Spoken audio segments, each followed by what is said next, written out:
சங்கீதம் 1.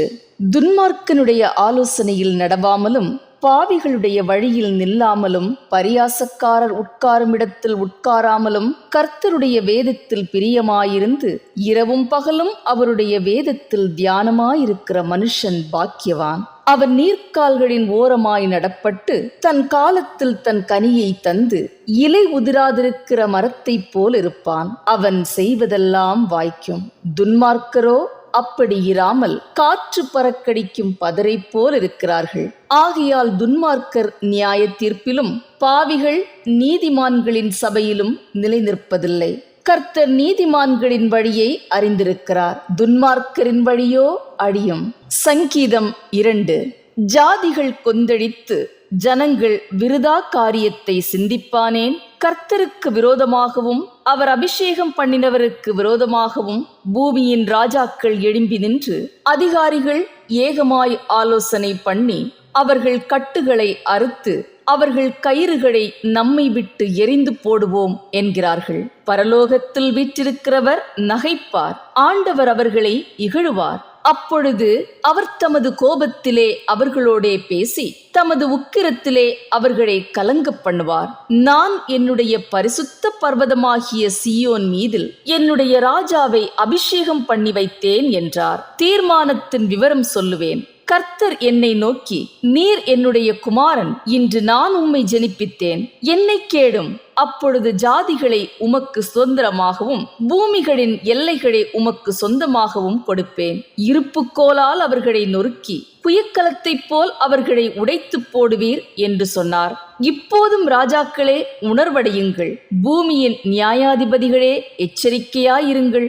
பயத்துடனே கர்த்தரை சேவியுங்கள், நடுக்கத்துடனே களிகூறுங்கள். குமாரன் கோபம் கொள்ளாமலும் நீங்கள் வழியிலே அழியாமலும் இருக்கும்படிக்கு அவரை முத்தம் செய்யுங்கள். கொஞ்சம் காலத்திலே அவருடைய கோபம் பற்றி எரியும். அவரை அண்டிக் கொள்ளுகிற யாவரும் பாக்கியவான்கள். சங்கீதம் 3. கர்த்தாவே, என் சத்துருக்கள் எவ்வளவாய் பெருகியிருக்கிறார்கள், எனக்கு விரோதமாய் எழும்புகிறவர்கள் அநேகர். தேவனிடத்தில் அவனுக்கு இரட்சிப்பு இல்லை என்று என் ஆத்துமாவை குறித்து சொல்லுகிறவர்கள் அநேகமாயிருக்கிறார்கள்.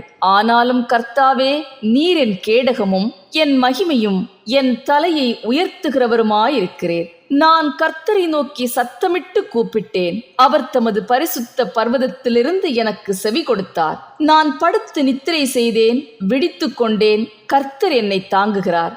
எனக்கு விரோதமாக சுற்றிலும் படையெடுத்து வருகிற 10,000 பேருக்கும் நான் பயப்படேன். கர்த்தாவே, எழுந்தருளும். என் தேவனே, என்னை இரட்சியும். நீரன் பகைஞர் எல்லாரையும் தாடையிலே அடித்து துன்மார்க்கருடைய பற்களை தகர்த்து போட்டீர். இரட்சிப்பு கர்த்தருடையது. தேவரீருடைய ஆசீர்வாதம் உம்முடைய ஜனத்தின் மேல் இருப்பதாக. சங்கீதம் 4. என் நீதியின் தேவனே, நான் கூப்பிடுகையில் எனக்கு செவிகொடும். நெருக்கத்தில் இருந்து எனக்கு விசாலம் உண்டாக்கிறீர். எனக்கு இறங்கி என் விண்ணப்பத்தை கேட்டருளும். மனுபுத்திரரே, எதுவரைக்கும் என் மகிமையை அவமானப்படுத்தி வீணானதை விரும்பி பொய்யை நாடுவீர்கள்? பக்தி உள்ளவனை கர்த்தர் தமக்காக தெரிந்து கொண்டார் என்று அறியுங்கள். நான் கர்த்தரை நோக்கி கூப்பிடுகையில் அவர் கேட்பார். நீங்கள் கோபம் கொண்டாலும் பாவம் செய்யாதிருங்கள். உங்கள் படுக்கையிலே உங்கள் இருதயத்தில் பேசிக்கொண்டு அமர்ந்திருங்கள். நீதியின் பலிகளை செலுத்தி கர்த்தர் மேல் நம்பிக்கையாயிருங்கள். எங்களுக்கு நன்மை காண்பிப்பவன் யார் என்று சொல்லுகிறவர்கள் அநேகர். கர்த்தாவே, உம்முடைய முகத்தின் ஒளியை எங்கள் மேல் பிரகாசிக்க பண்ணும். அவர்களுக்கு தானியமும் திராட்சரசமும் பெருகியிருக்கிற காலத்தின் சந்தோஷத்தை பார்க்கிலும் அதிக சந்தோஷத்தை என் இருதயத்தில் தந்தீர். சமாதானத்தோடே படுத்துக்கொண்டு நித்திரை செய்வேன். கர்த்தாவே, நீர் ஒருவரே என்னை சுகமாய் தங்க பண்ணுகிறீர். சங்கீதம் 5. கர்த்தாவே, என் வார்த்தைகளுக்கு செவிகொடும். என் தியானத்தை கவனியும். நான் உம்மிடத்தில் விண்ணப்பம் பண்ணுவேன்.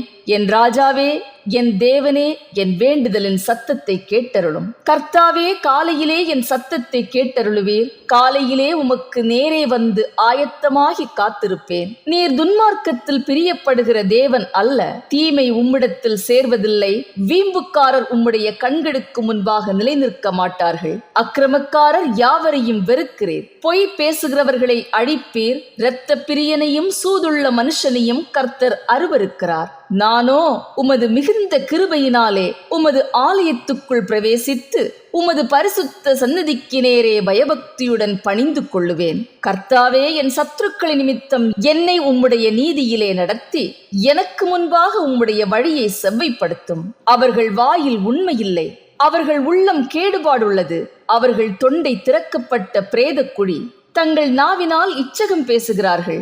தேவனே, அவர்களை குற்றவாளிகளாக தீரும். அவர்கள் தங்கள் ஆலோசனைகளாலேயே விடும்படி செய்யும். அவர்கள் துரோகங்களினுடைய திரட்சியின் நிமித்தம் அவர்களை தள்ளிவிடும். உமக்கு விரோதமாய் கலகம் பண்ணினார்களே, உம்மை நம்புகிறவர்கள் யாவரும் சந்தோஷித்து எந்நாளும் கெம்பீரிப்பார்களாக. நீர் அவர்களை காப்பாற்றுவீர். உம்முடைய நாமத்தை நேசிக்கிறவர்கள் உம்மில் கடிகூறுவார்களாக. கர்த்தாவே, நீர் நீதிமானை ஆசீர்வதித்து காருண்யம் எனும் கேடகத்தினால் அவர்களை சூழ்ந்து கொள்ளுவீர். ஆமென்.